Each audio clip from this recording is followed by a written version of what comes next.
welcome to your evidence-based medicine module. My name is Lindsay Blake, and right now we are going to quickly review your developing a critically appraised topic assignment. So why are we going to be doing a critically appraised topic?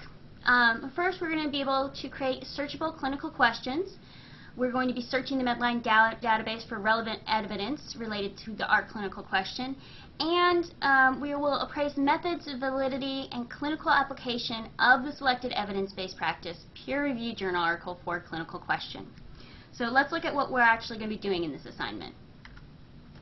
So this is your CAT assignment form. We're going to go through each part pretty quickly.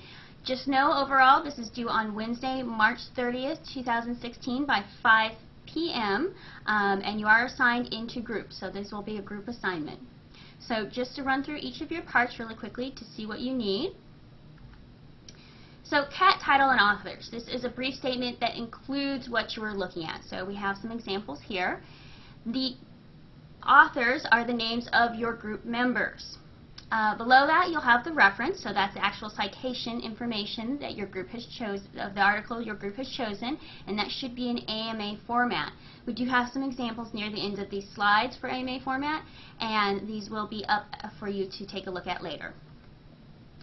Next, we're going to look at our clinical question and our PICO. So, clinical question, you need to use all of the 3 or 4 parts of your PICO and form a question you want to be answered. So, for example, does convalescent plasma from Ebola survivors lower the mortality rates in Ebola-infected patients? And you can see when I break it out into the PICO format, P, person, problem, or population. Ebola, I put it very basically. You could put Ebola patients, Ebola-affected, Ebola virus. You can use whatever you need.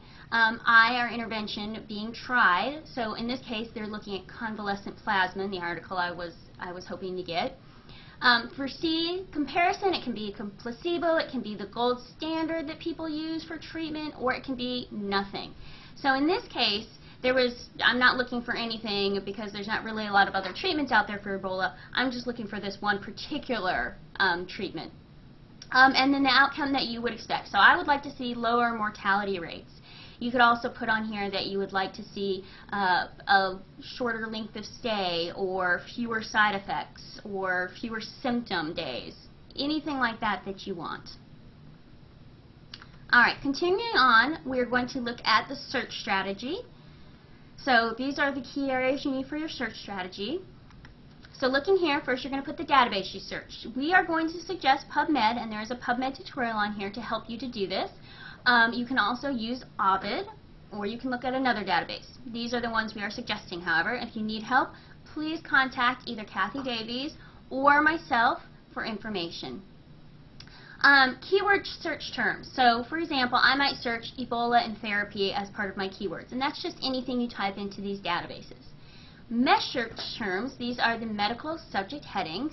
So, for example, Ebola, when I type that in, actually corresponds to the medical subject heading of Ebola hemorrhagic fever. And then you can see I also, in this case, used a subheading, which was therapy, so I put that in there.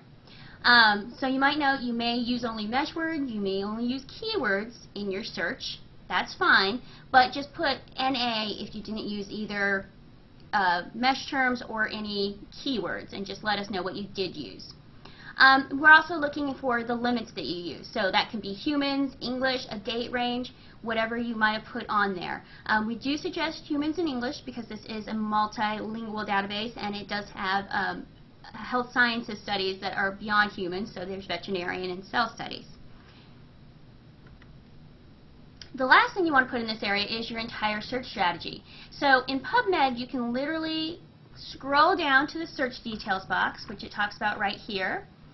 It's on the middle to lower right side of the page, and you can copy and paste the search, and it will come up looking like this.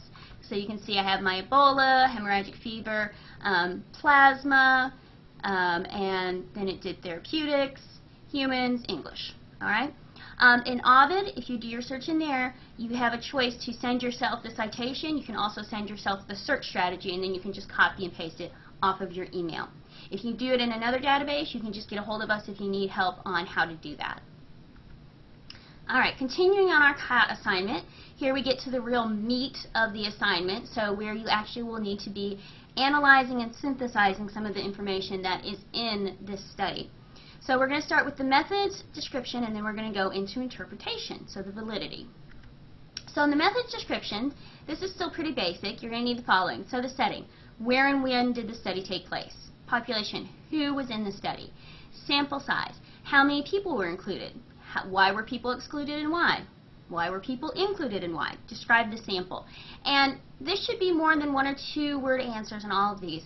Give us full sentences, give us some information about the study.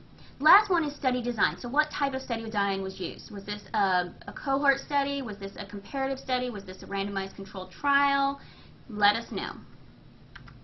Alright, next to the interpretation, so the validity. So you guys need to really read into here because they might not give you the specific information on these answers here. You're going to have to sometimes figure these out. So, was there an independent blind comparison with a reference standard? So, this goes back to, is there a standard or gold therapy they're using, and is that what you're comparing against, or are they not comparing against anything?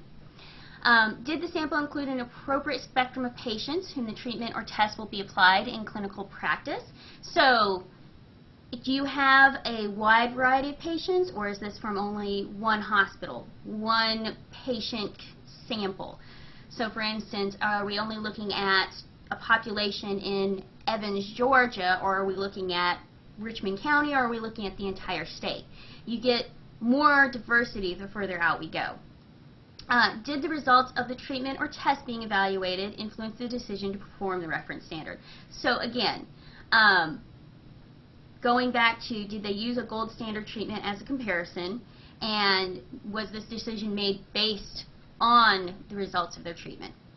And then, were the methods for performing the treatment or test described in sufficient detail to permit replication?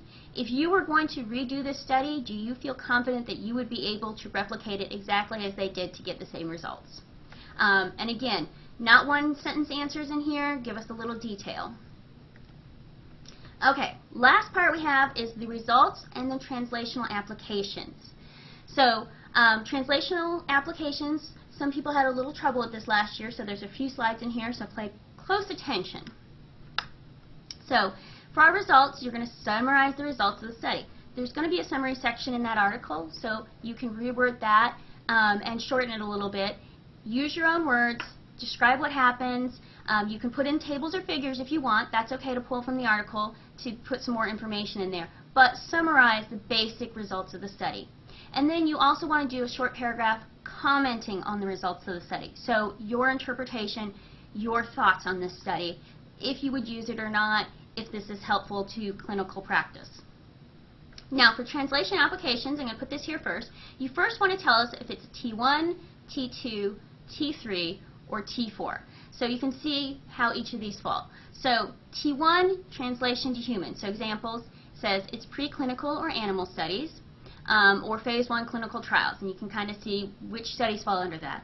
Phase 2 would be, T2 would be phase 2 or 3 trials.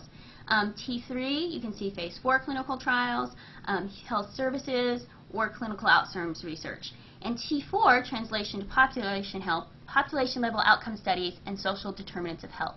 Now, if you're having trouble kind of deciding where your study falls on this spectrum, please give Dr. Young a call and kind of talk through this with her. But this slide is pretty helpful, showing you what kind of studies fall under each. And also, most of you will probably have between T2 and T3, but some of you may have T1 or T4, just for general guide.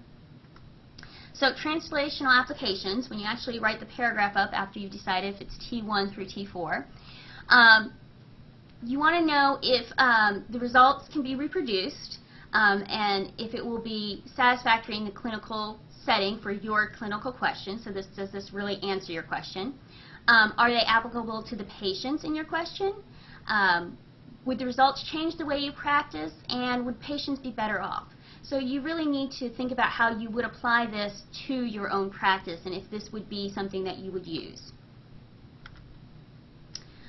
Okay, and if you decide no, you would not apply this to your practice, you need to tell us a little bit why and tell us what in the validity or the study design would make you not want to use this particular study.